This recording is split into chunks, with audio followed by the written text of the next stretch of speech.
everybody, it's Dr. Newman, and I want to give you a little bit of information about renal replacement therapy. You'll hear me use the word dialysis or hemodialysis interchangeably, but renal replacement therapy also includes peritoneal dialysis, which we'll talk about in a different video. For the purposes of this video, we're going to talk about the indications for renal replacement therapy. We're going to talk about the contraindications for renal replacement therapy and the different types of renal replacement therapy. We'll start by talking about hemodialysis, and then I'll have a separate video talking to you about the different types of hemodialysis, and then a separate video also on peritoneal dialysis. Throughout the video series, we're going to talk about the benefits and risks of each modality, and we'll also talk about nursing management and care as it applies to each discussion. There are certainly different indications for dialysis. Usually it's because the test revealed that the patient is retaining fluids. One indication is certainly acidosis. We want to make sure that we're monitoring our patient's acid-base balance as well as their electrolytes.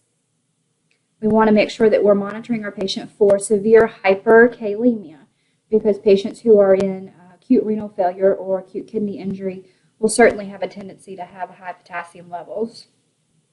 Another reason to start a patient on dialysis would be ingestion of poisons or toxic substances. We'll get into what those might be in just a little bit, but you would also want to start someone on dialysis for fluid overload. We've talked about metabolic acidosis, and the last reason to start someone on dialysis would be uremia. We'll get into more about that in just a little while. There are certainly some contraindications to starting someone on dialysis. Each of those contraindications vary based on the type of dialysis that's going to be used.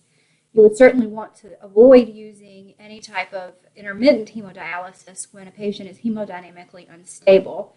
There's a special type of dialysis that's developed to manage those types of patients.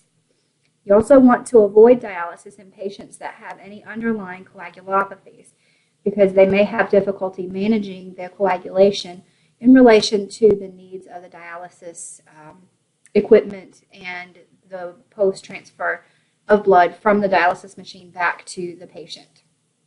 Another reason to reconsider starting someone on dialysis would be lack of vascular access.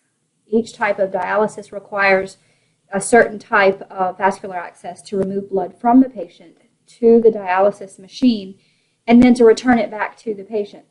So they have to have either some sort of dialysis catheter or a fistula or a graft, and we will get into each of those in a separate video. Let's talk a little bit about exactly what renal replacement therapy is. Essentially, it is a temporary solution to a sometimes temporary or permanent problem. It is not a permanent solution by any means. Each different type of dialysis is indicated by the patient's condition, and it's important for you to remember that dialysis cannot replace the body's own RAS system. So it is a replacement of non-endocrine functions of the kidney. It is a temporary solution, again, as I said, to problems such as acute tubular necrosis, rhabdomyolysis, and poisoning. We've covered most of those, the acute tubular necrosis and rhabdo, in a previous class. There are different types of dialysis. One of those is hemodialysis, which is the most common that most people are familiar with. It's usually an intermittent process done Monday, Wednesday, Friday, or Tuesday, Thursday, Saturday. We will get into the other modes in separate videos, but other common modes of dialysis are ultrafiltration, continuous veno-venous hemofiltration. Also, you'll hear that referred to as CRRT, which is continuous renal replacement therapy. Another modality is peritoneal dialysis, which we'll also cover a little bit later on. Intermittent hemodialysis is certainly the most popular form of dialysis. It's the one that most people in the public are aware of, and when you simply mention the word dialysis, most people automatically assume that this is the type of dialysis that you're referring to. It occurs through a semi-permeable membrane, and it's used to remove solutes from the blood by passive diffusion. This is a good picture of what is represented when a patient undergoes dialysis of any kind. Blood's removed from the patient, and it's indicated in this slide by the blue line. It goes through a pump of some sort where they have to have some sort of heparin or anti-clotting agent administered so that the filter, which is directly above, doesn't get clotted while the blood is filtering within that closed system. There is sometimes a use of dialysate to cause different osmotic gradients and sorts of exchange within that filter. And then there's also removal of the effluent, as it's called. And in intermittent hemodialysis, you'll most often see this drained right into a toilet or directly into a sink that is designed for those purposes. Once the blood is dialyzed and it's gone through that filter, then it's returned to the patient and back into their venous system as clean blood with the toxins or solutes removed. So why would somebody choose hemodialysis? We've talked about several of the indications for this, the first one being fluid volume overload and electrolyte imbalance, such as hyperkalemia and hypercalcemia. Metabolic acidosis is also a very popular reason to choose hemodialysis, intermittent, or an acute situation such as a critically ill patient, and we would put them on a different type of dialysis. Pericarditis is a reason to initiate hemodialysis.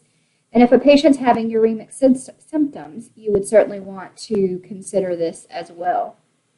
There are certain cases of poisoning where intermittent hemodialysis is certainly appropriate. Whenever a patient ingests or is intentionally given ethylene glycol, which is antifreeze, it's appropriate for us to try to dialyze that out of the blood and return clean blood back to the patient. Another popular poison that we would use hemodialysis for is methanol. Other common names for that are wood alcohol, denatured alcohol. It's primarily used related to some car engines, primarily monster trucks and drag racing will use methanol.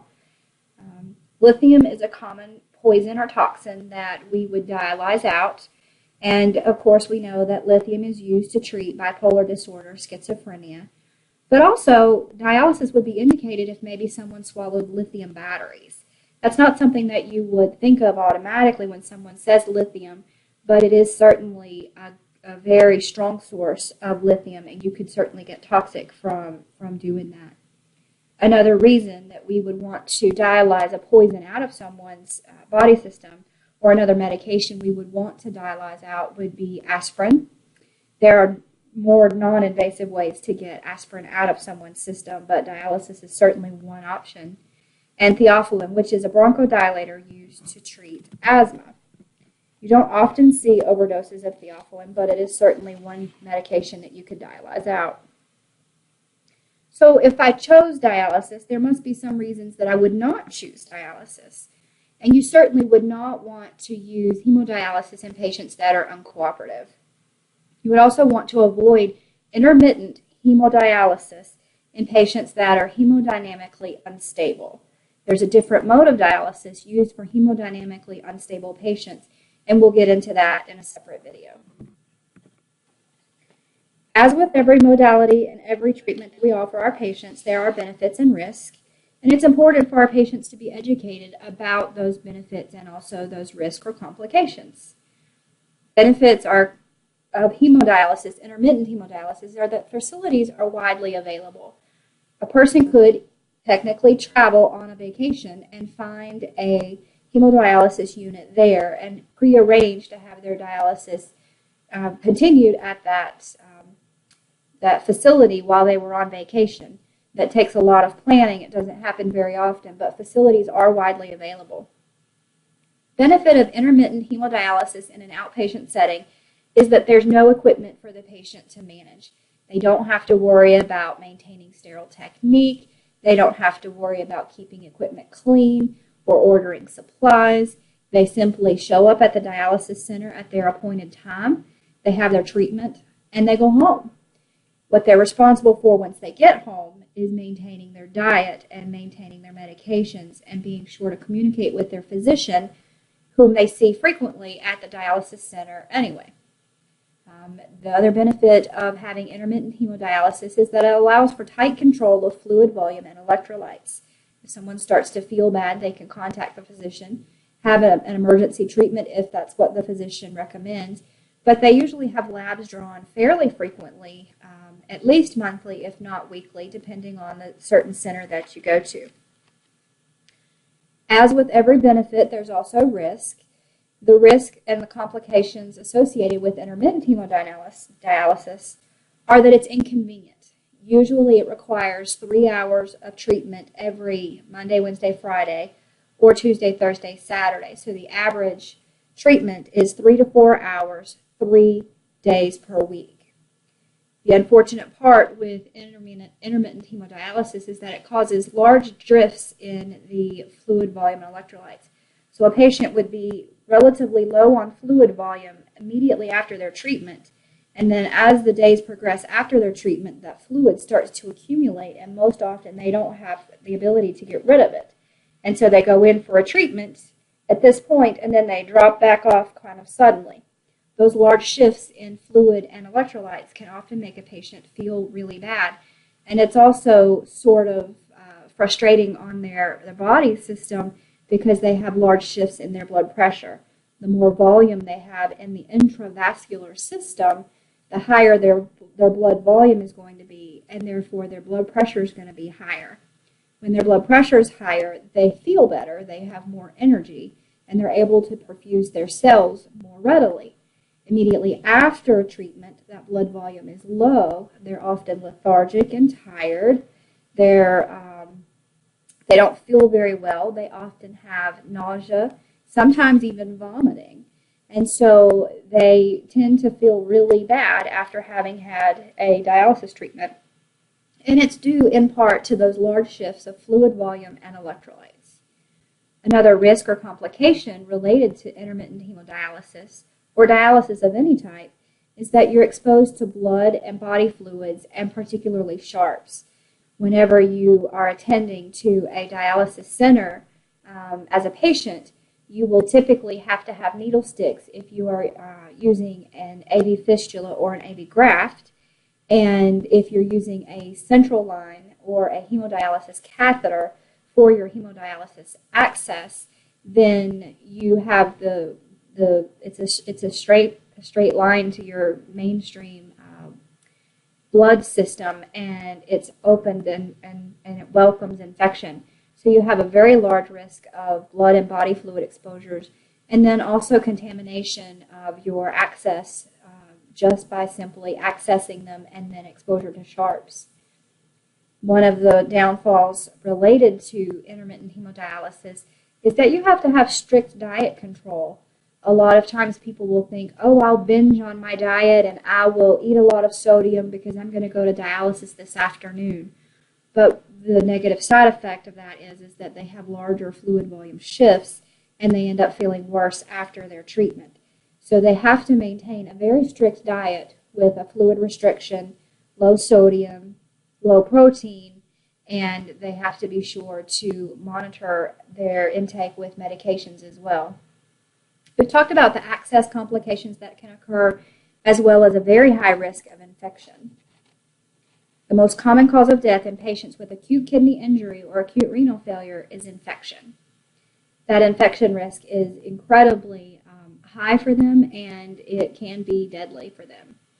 All right, I will look forward to talking with you a little bit later about ultrafiltration.